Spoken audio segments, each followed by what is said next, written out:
Embalar a escola no sentido de mantê-la adormecida. Embalar a escola no sentido de mantê-la adormecida. Comodismo, formação inadequada dos profissionais, ausência de vontade e compromisso políticos, sem objetivos a atingir. Embalar a escola no sentido de empacotá-la. Um objeto embalado está preso dentro desta embalagem. Embalar a escola e colocá-la para andar. Desembaraçá-la de suas amarras e acordá-la de seu sono. Acordar a escola não é tarefa de uma pessoa só. O uso da metáfora me permitiu chegar um pouco na discussão da gestão democrática. Embora eu possa ter até do ponto de vista legal, né, o diretor como representante da escola, mas no dia a dia, na organização do trabalho na escola, ele não faz sozinho. Então, é o que eu digo, dirigir uma escola não é tarefa de um homem só, ou de uma mulher só, mais mulheres que homens. Se não é só o diretor, quem são os outros embaladores? As nossas escolas, e muito particularmente falando na escola pública, ela é uma pequena parte de um grande sistema. Então, como uma pequena parte de um grande sistema, ela não pode tudo. Então, dentro da escola, eu diria, todos são responsáveis por impulsionar, por embalar a escola. Não apenas o diretor, mas a sua equipe de direção, vamos dizer, que aí eu colocaria o diretor, o vice-diretor, o secretário, o coordenador pedagógico ou o professor coordenador. Um momento. É preciso que se mostre essa estrutura esquematicamente. No topo, conselho, diretor e assistente de diretor. Abaixo, corpo docente, posicionado ao lado do núcleo de apoio administrativo. E nele os porteiros, os zeladores, as merendeiras. Depois, o núcleo de apoio técnico pedagógico e assistência escolar. Tem ainda as instituições auxiliares, centro cívico, associação de pais e mestres e grêmio estudantil. Na base, eles. Os alunos.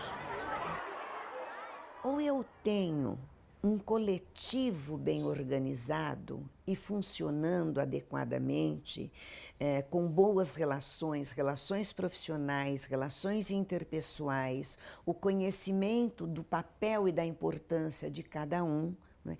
Isto faz ou auxilia, né, esse embalo da escola. A nossa escola precisa decolar. O que tens aí? Uma carta de uma professora que acaba de ser empossada, diretora de uma EMF. Vamos ver o que ela diz. Aqui... Nunca me perguntei se a estrutura administrativa da escola era boa ou ruim. Não saberia dizer, há alguns meses, se estava contente com essa estrutura ou não.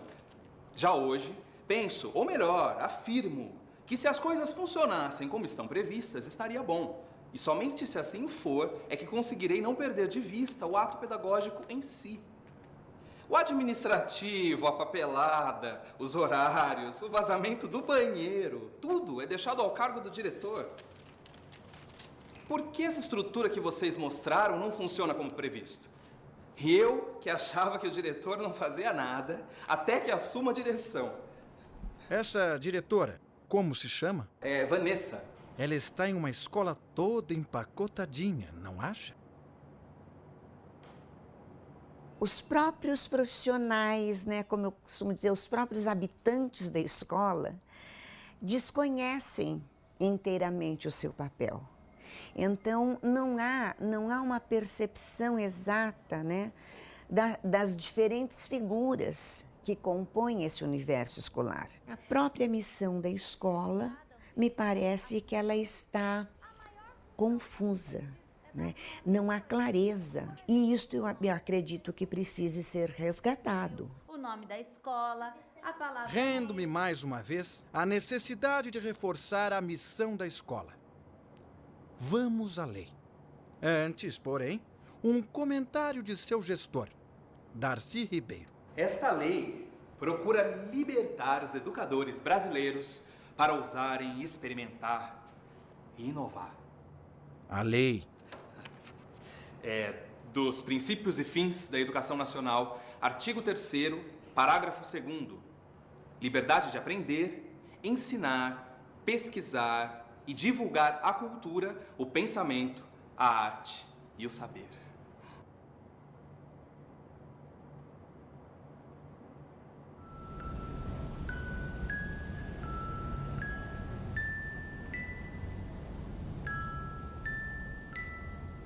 O compromisso da escola não é com a solução de todos os problemas que batem à sua porta, mas o compromisso da escola é com o conhecimento, é com o conhecimento organizado, melhor dizendo, com o conhecimento sistematizado. E isto requer condições. E aí que eu entendo o papel da equipe dirigente como muito importante. Então, me parece que o núcleo da ação administrativa na escola é a organização do trabalho pedagógico.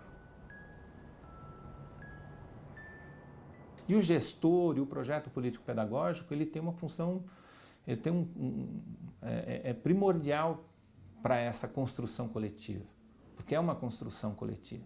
E o gestor ou o diretor de escola, ele coordena, se ele tem essa intencionalidade, ele deve coordenar esse processo. Analisemos um pouco esses pontos. Equipe dirigente e gestor da escola. De novo, a lei. Agora com um artigo que versa sobre a formação dos profissionais dirigentes. Artigo 64.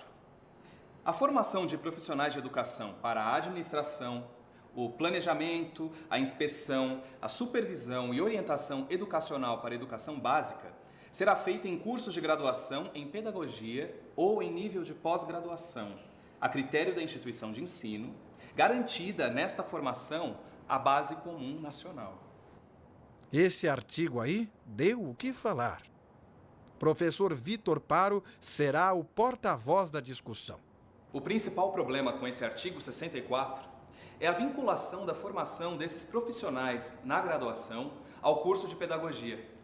Como se os educadores escolares não devessem se candidatar a uma eventual função diretiva na escola.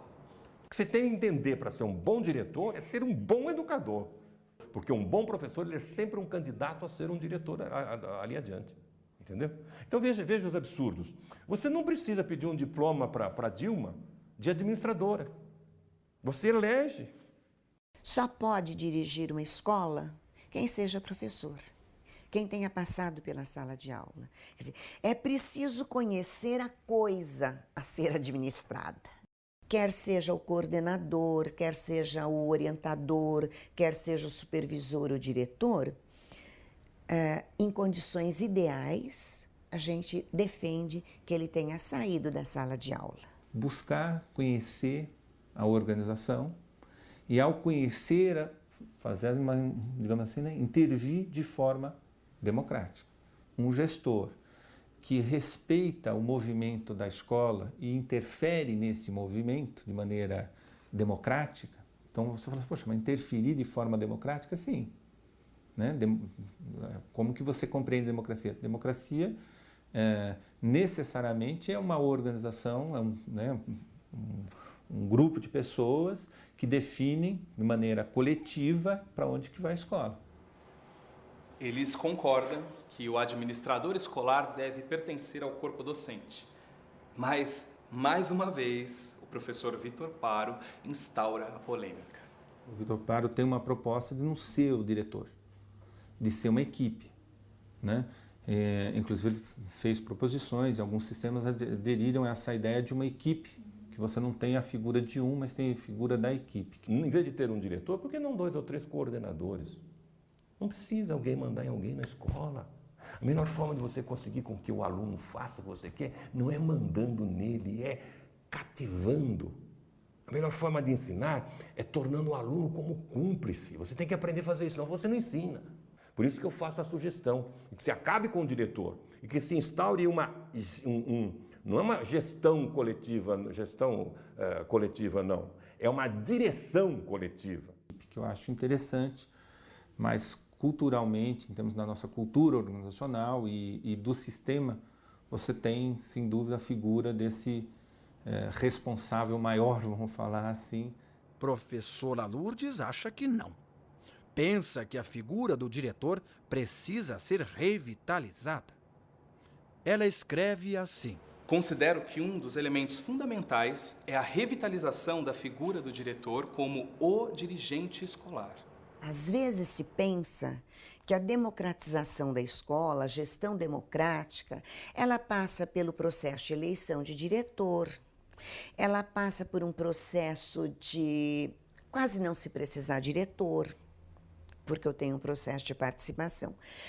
E não se fala muito claramente que a democracia também é uma forma de exercício do poder.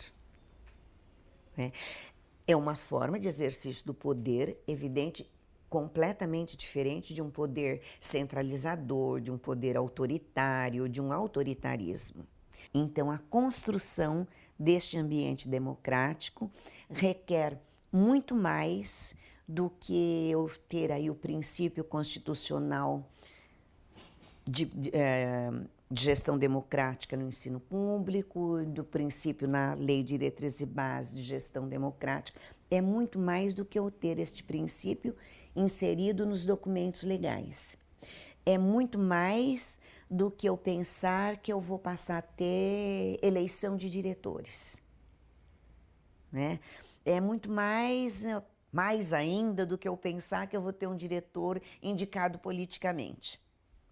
Gestão democrática é processo e é forma de exercício do poder, ainda que um pequeno poder, e que seja um poder efetivamente partilhado, que haja uma coletividade, que ao articular o seu projeto pedagógico, ao liderar a elaboração do projeto pedagógico, este diretor, este coordenador, este diretor, supervisor, enfim, quem receber esta incumbência, ele de fato tente ouvir a comunidade, que ele tente discutir.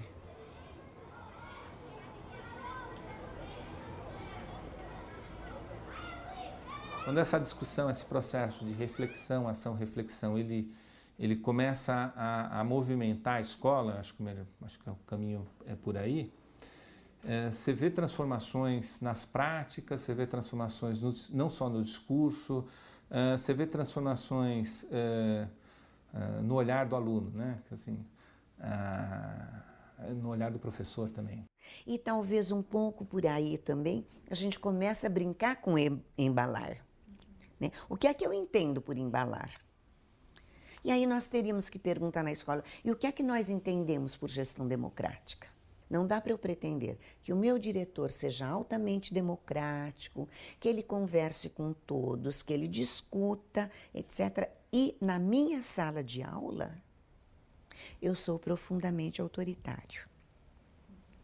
Talvez estas questões que estejam na prática, no cotidiano das nossas escolas, impedindo que a gestão democrática realmente se efetive.